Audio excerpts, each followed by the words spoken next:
Selamat pagi Bapak Ibu Saudara yang terkasih dalam nama Yesus Kristus. Salam. Kembali kita beribadah pada minggu pagi hari ini, beribadah di rumah kita masing-masing. Sebelum kita mengawali ibadah ini, mari kita mengambil saat teduh sejenak.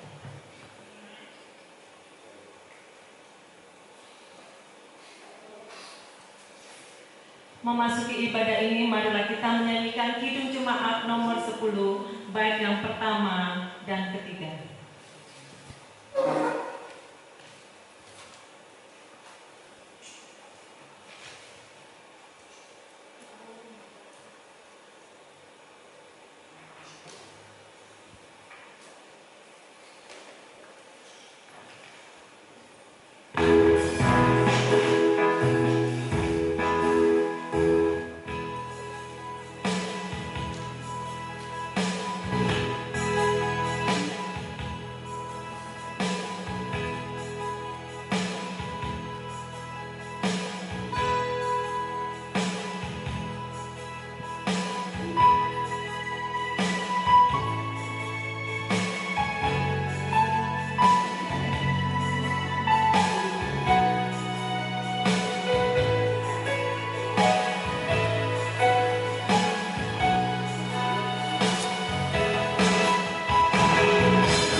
Marilah ibadah ini kita kuduskan dengan bersama-sama mengucapkan pengakuan yang demikian.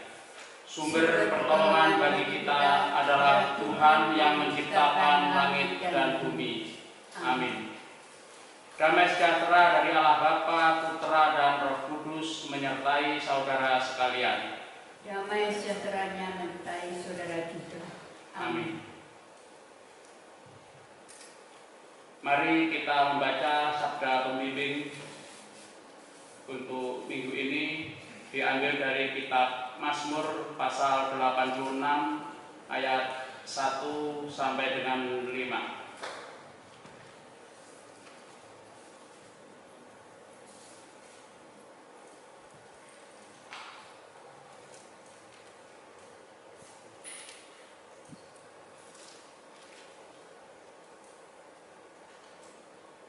Sendengkanlah telingamu, ya Tuhan, jawablah aku, sebab sengsara dan miskin aku. Peliharalah nyawaku, sebab aku orang yang kau kasihi. Selamatkanlah hambamu yang percaya kepadamu. Engkau adalah Allahku, kasihanilah aku ya Tuhan, sebab kepadamulah aku berseru sepanjang hari. Buatlah jiwa hambamu bersukacita, sebab kepadamu-lah ya Tuhan ku angkat jiwaku. Sebab Engkau ya Tuhan baik dan suka mengampuni dan berlimpah kasih setia bagi semua orang yang berseru kepadamu.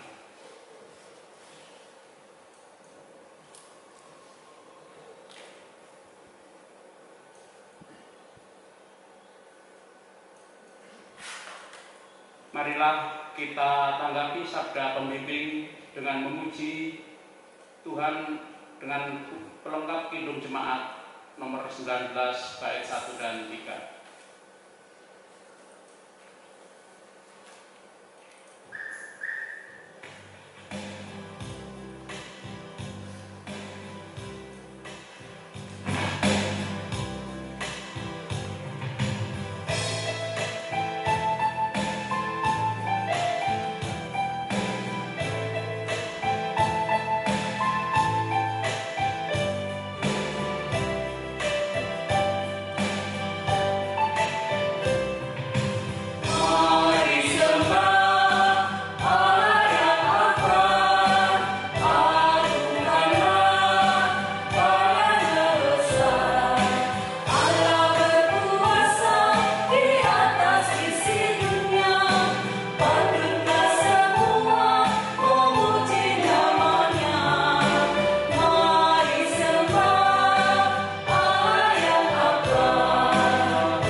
Marilah kita mendengarkan hukum kasih yang menjadi cermin bagi kehidupan kita sehari-hari yang diambil dari Injil Markus pasal 12 ayat 28 sampai dengan 31.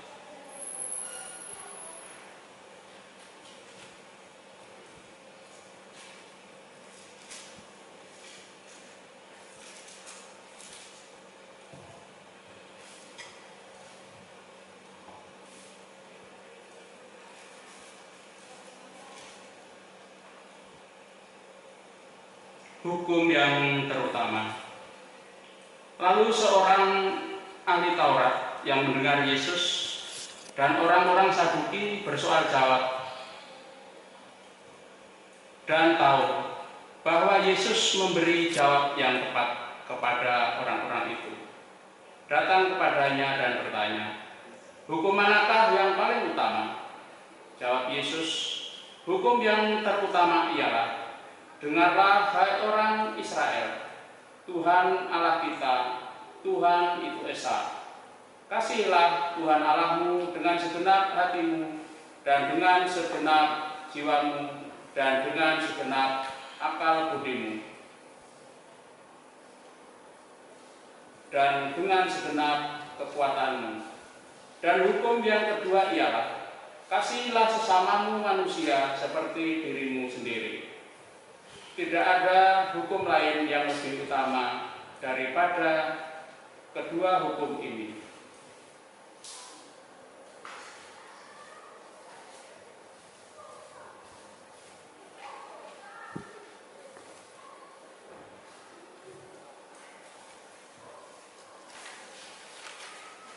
Mari kita menyesali dosa kita dan mohon pengampunannya dengan memuji Kidung Jemaat nomor 369 bait yang pertama dan ketiga.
Barang siapa menyesali dosanya dengan sungguh-sungguh, Tuhan akan mengampuni.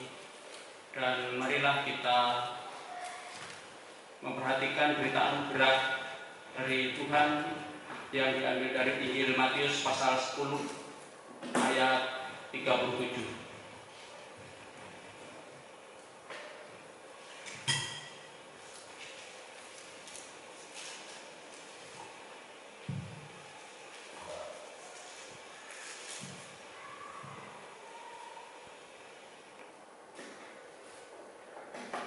Lalu kata mereka, "Perkenankanlah kami duduk dalam kemuliaan-Mu kelak. Yang seorang lagi di sebelah kanan-Mu dan yang seorang lagi di sebelah kiri-Mu." Dan marilah kita memperhatikan petunjuk hidup baru yang diambil dari kitab Mazmur pasal 86 ayat 5 yang demikian bunyinya.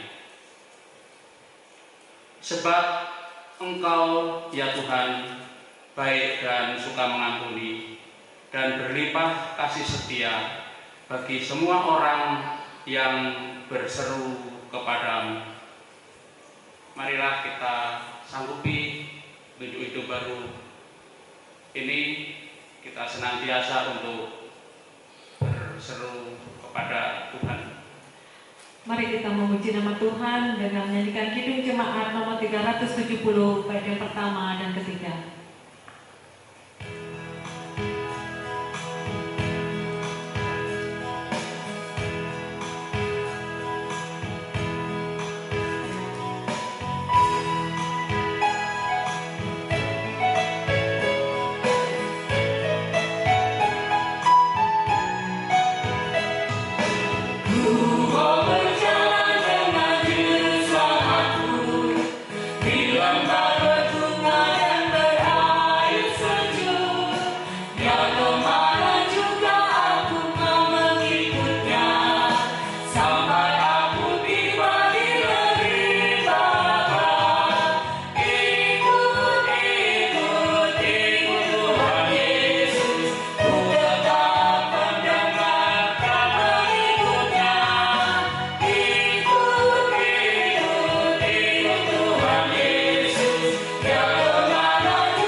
Sebelum kita merenungkan firman Tuhan, mari kita satu dalam doa. Ya Bapa, segala tulisan yang telah Kau ilhamkan itu jadikanlah bermanfaat untuk mengajar kami, menyatakan kesalahan kami, perbaiki kelakuan kami, dan untuk mendidik kami dalam kebenaran Yesus Kristus. Dan jadikanlah kami pelaku-pelaku firman-Mu yang sejahtera. Amin. Khotbah Minggu Trinitas yang kedua, Minggu kedua setelah Trinitas, 21 Juni 2020, diambil dari surat Roma 6, 1-11. Kita memakai terjemahan baru Lembaga Alkitab Indonesia. Roma 6, 1 sampai 12. Mari kita buka Alkitab kita dan kita baca bersama-sama. Roma 6 ayat 1 sampai dengan 11, demikian bunyinya. Jika demikian, apakah yang hendak kita katakan? Bolehkah kita bertekun dalam dosa supaya semakin bertambah kasih karunia itu? Sekali-kali tidak. Bukankah kita telah mati bagi dosa? Bagaimanakah kita masih dapat hidup di dalamnya?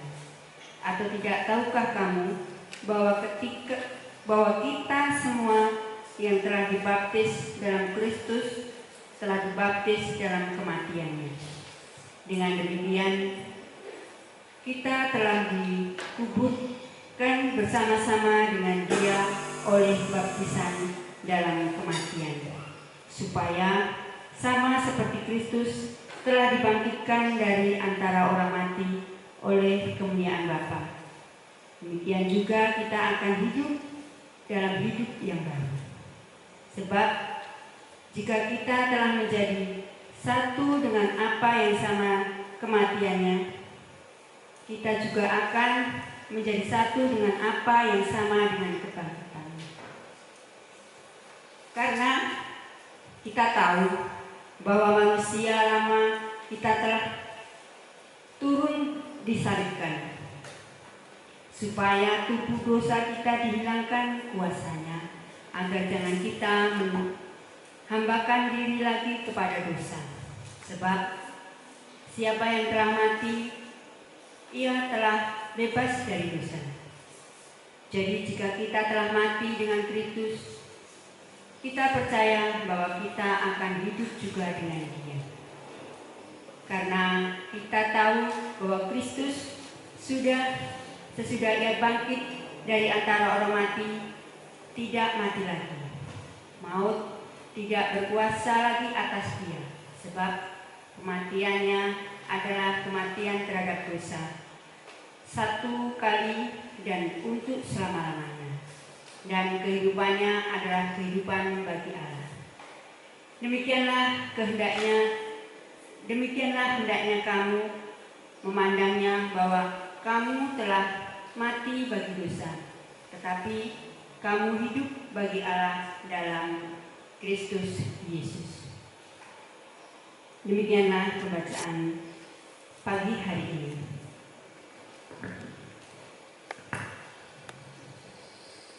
Ya, kembali Bapak Ibu, saudara-saudara, anak sekolah minggu.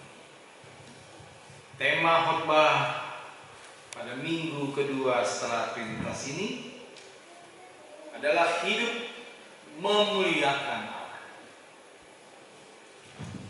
Dan ini penting Bapak Ibu, saudara-saudara dan anak-anak. Mengapa begitu penting? Karena salah satu tujuan utama Allah menciptakan kita manusia adalah agar manusia memuliakan namanya selama kita masih hidup. Manusia tidak bisa memuliakan namanya.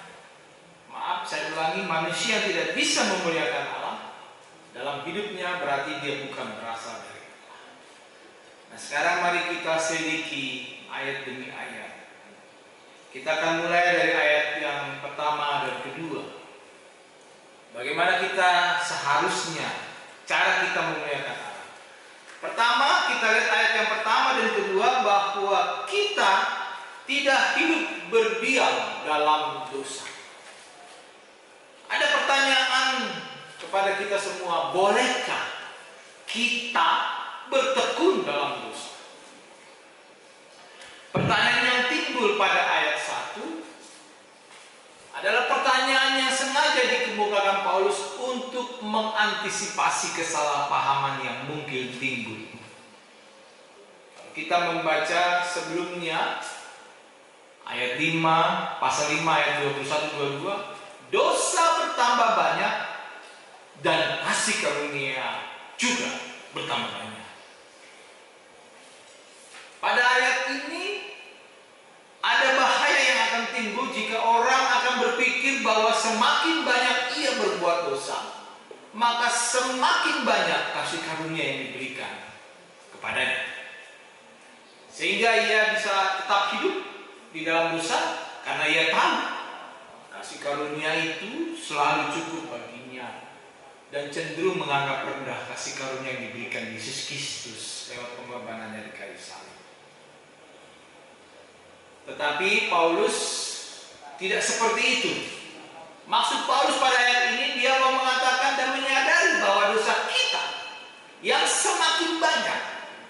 Dengan kata lain, menyadari bahwa kita adalah orang berdosa, membawa kepada kesadaran kita bahwa ada kasih karunia yang banyak dari Allah.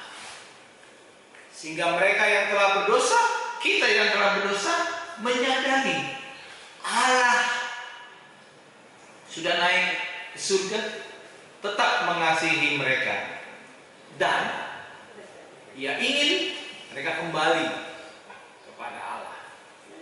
Karena itu wajar kalau kita lihat di pasal 3 sampai 8, kita tidak dapat dengan sengaja melakukan pelanggaran agar kita bisa menikmati anugerah yang berlimpah dari Allah.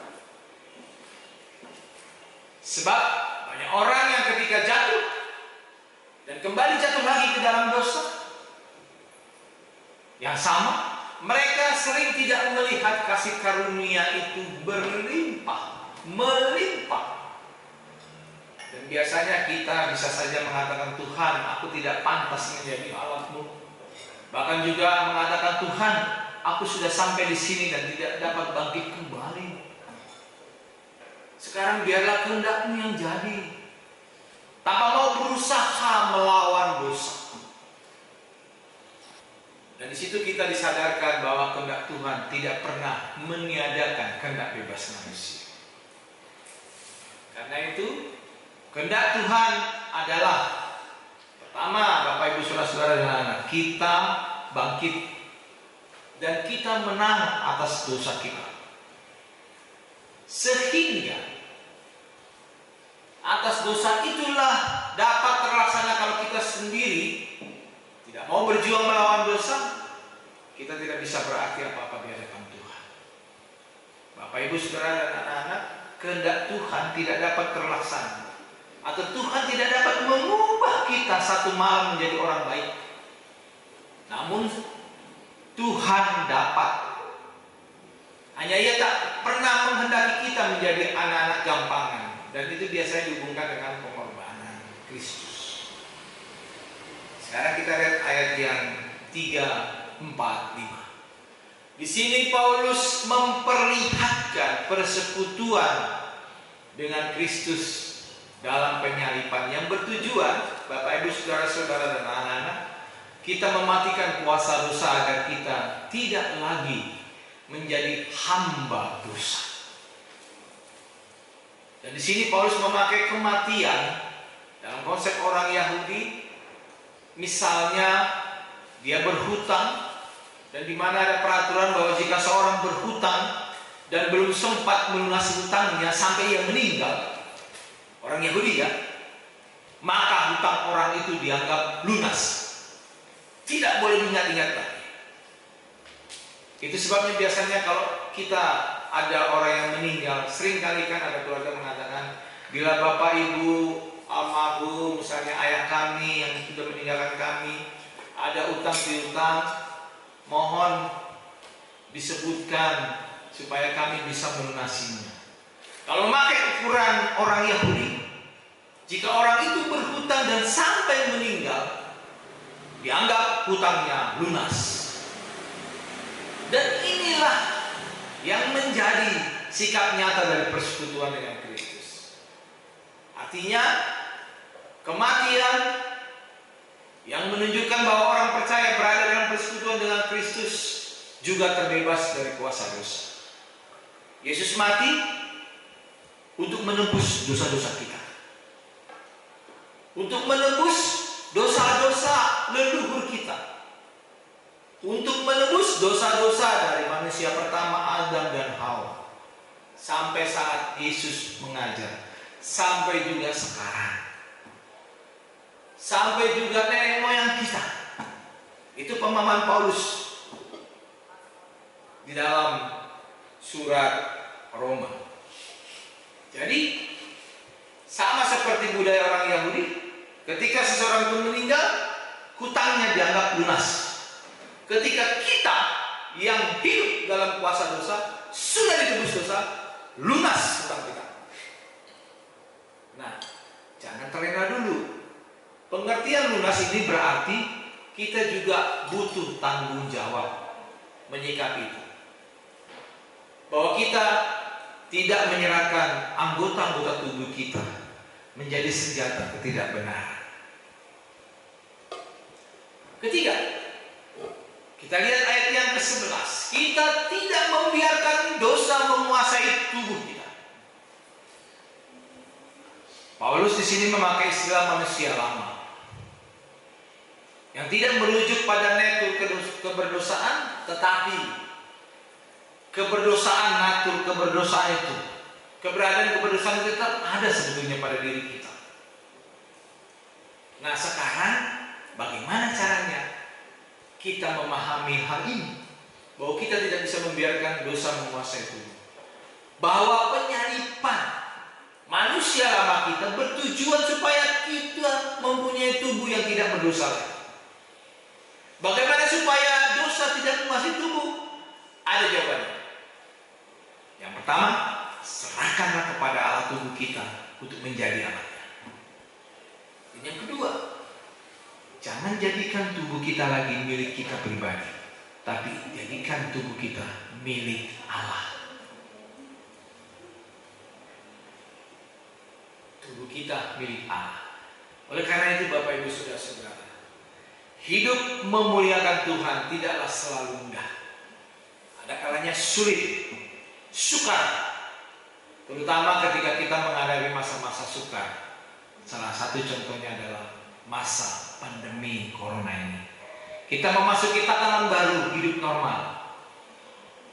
Dalam waktu dekat kita akan memulai ibadah kita. Ada yang mungkin sudah siap, sudah kangen, rindu. Tapi Bapak Ibu, ketika kita mulai ibadah, kita ada protokol kesehatan. Bahwa ketika sesudah ibadah kita harus pulang. Belum bisa seperti dulu lagi, tahan rindunya. Betul. Masuk nanti Bapak Ibu satu arah, keluar pintu yang berbeda, dua. Masuknya dari satu pintu, keluarnya dari dua arah. Artinya bahwa di sini kita belajar memasuki tatanan baru dengan masa-masa yang sukar seperti itu. Di dalam Alkitab ada satu tokoh yang memuliakan Allah ketika menghadapi masa-masa sukar, yaitu Ayub. Ketika itu Ayub merespon dengan sikap yang indah dalam Ayub 1 ayat 21. Dengan telanjang aku keluar dari kandungan ibu. Dengan telanjang juga aku akan kembali ke dalamnya. Nah, ini yang menarik. Tuhan yang memberi, Tuhan yang mengambil. Terpujilah nama Tuhan. Tuhan menghendaki kita untuk bisa memuliakan namanya dalam situasi apapun, terlebih lagi dalam situasi kita memasuki ini normal tatanan baru. Ingat, Allah terus beserta dengan kita dan menolong kita.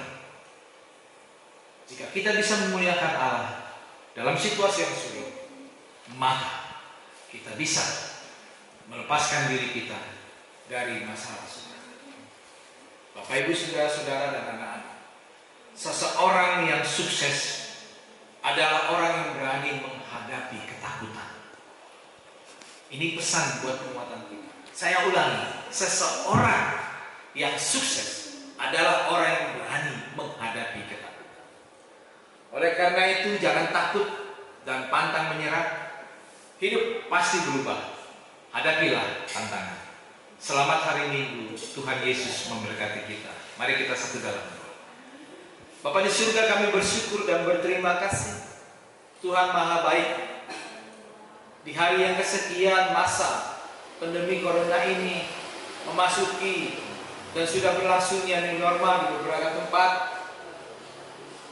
di dalam kegiatan kehidupan, di dalam kegiatan gereja. Kami hari ini Tuhan telah belajar firman-Mu dari surat Roma untuk jemaat Roma yang ditulis oleh Paulus, bahwa semakin kami berdosa, semakin berlimpah ruah kasih karunia anugerah dari Allah. Ajari kami Tuhan, supaya kami bisa memperlakukannya itu di tengah-tengah kehidupan. Dalam nama Yesus kami naikkan ungkapan syukur kami. Amin. Oke. Mari kita menanggapi firman Tuhan dengan menyanyikan Kidung Jemaat nomor 375.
Terima kasih ya Tuhan yang Maha Baik, yang memberikan kehidupan buat kami seluruh jemaat di Palmera, Romo Mendis maupun Pompa Air. Diberikan juga kami kesehatan, diberikan juga kami susah dan senang di dalam menjalani pola kehidupan di masa transisi tatanan baru new normal. Ajari kami Tuhan untuk bersyukur kepadamu meskipun susah ataupun sukacita.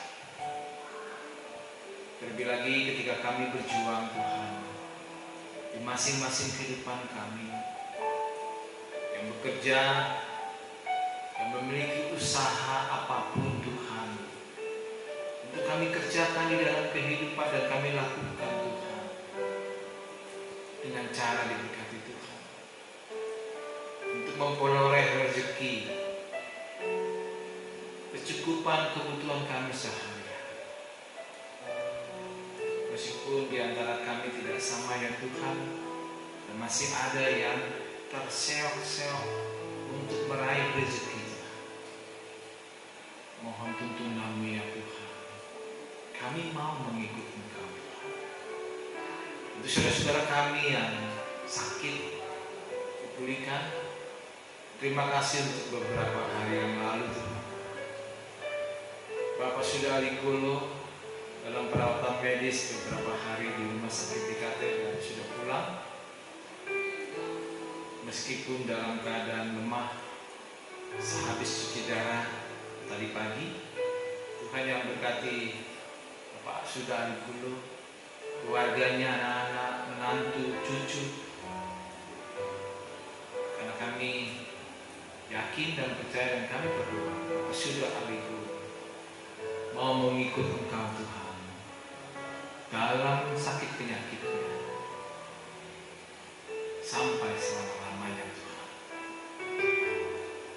Kami juga berdoa untuk jemaat satu persatu yang juga dalam kelemahan tubuh, khususnya untuk orang tua kami yang usia lanjut, Mbak Mono, Bu Sukiran, Mbak Putih, Pak Samit Sudari dulu, Pak Chandra dan Bu Chandra, dan juga jemaat-jemaatmu yang lainnya Tuhan. Yang sakit Tuhan tilik dan tengok, yang kami bergumul dengan ekonomi keluarga, iman yang lemah Tuhan topang dan tolong. Terlebih lagi untuk anak-anak kami memohon ya, yang masih ujian dan yang sudah selesai ujian, untuk menerima kenaikan dan sekarang masih tetap dalam suasana daring atau online. Biarlah seluruh anak-anak kami, mulai dari PAUD, TK, SD, SMP, SMA, bahkan yang mau melanjutkan kuliah, juga anak kami yang masih balita, yang prasekolah, mungkin ada yang sudah bisa berjalan, mungkin juga sudah ada yang bertutur kata mulai mengatakan ini dan itu. Berkatilah anak kami Tuhan, menjadi anak-anak yang diberkati Tuhan, dan juga bimbinglah kami ketika kami sebagai orang tua dikaruniai anak, melimpah berkat Tuhan, terlebih lagi untuk kebutuhan kami sehari-hari. Bapa di surga, masih banyak uraian syafaat kami yang belum terurai satu persatu dalam ibadah minggu ini. Kami bawa semua ini ke dalam tangan pengasihan Tuhan Yesus Kristus, Juru syafaat kami. Kami memohon kepada-Mu. Amin. Mari saudara-saudaraku, kita memberikan persembahan syukur dari kitab Amsal 3 ayat 8 sebagai nas persembahan. Hormatilah Tuhan dengan kekayaan-Mu dan dengan buah pertama dari segala penghasilan. Mari kita naikkan pujian Logat Kidung Jemaat 143 sebagai lagu persembahan. Maaf, Logat Kidung Jemaat 147 bait pertama dan ketiga.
Kita berdoa. Bapa di surga, terima kasih ya Tuhan, Engkau adalah sumber segala berkat dan kasih karunia. Di sini kami persembahkan persembahan syukur kami Tuhan menjadi dupa yang harum di hadapan. Pakailah persembahan syukur kami ini Tuhan, bukalah mata hati pikiran kami supaya kami mengenal betapa besar berkat Tuhan melimpah di dalam kehidupan kami. Kami berdoa di dalam nama Tuhan Yesus Kristus, Juru Selamat kami yang telah mengajarkan kami doa Bapa kami, kita ucapkan bersama-sama. Bapa kami yang di surga, dikuduskanlah namamu, datanglah kerajaan-Mu, jadilah kehendak-Mu di bumi seperti di surga. Berilah kami pada hari ini makanan kami yang secukupnya, dan ampunilah kami akan kesalahan kami, seperti kami juga mengampuni orang yang bersalah kepada kami. Dan janganlah membawa kami ke dalam pencobaan, tetapi lepaskanlah kami dari yang jahat. Karena Kau yang punya kerajaan, kuasa dan kemuliaan sampai selama-lamanya. Amin. Marilah kita segala orang percaya segala tempat dan abad kita mengucapkan pengakuan iman rasuli. Aku percaya pada Allah Bapa yang Maha Kuasa, Khalik langit dan bumi, dan kepada Yesus Kristus Anak yang tunggal Tuhan kita, yang dikandung daripada Roh Kudus, lahir dari Arda Maria, yang menderita di bawah pemerintahan Pontius Pilatus, disalibkan, mati dan dikuburkan, turun dalam kerajaan maut. Pada hari yang ketiga bangkit pula dari antara orang mati, naik ke surga, duduk di sebelah kanan Allah Bapa yang Maha Kuasa, dan akan datang dari sana untuk menghakimi orang hidup dan yang mati. Aku percaya pada Roh Kudus, gereja yang kudus, persekutuan orang kudus, pengampunan dosa, kebangkitan daging dan hidup. Marilah kita akhiri ibadah minggu kedua setelah Trinitas dengan menerima berkat dari Tuhan. Tuhan memberkati engkau dan melindungi engkau. Kami menyinari engkau dengan wajahnya dan memberi engkau kasih karunia. Tuhan menghadapkan wajahnya kepadamu dan memberi engkau seluruh isi keluargamu damai sejahtera. Amin.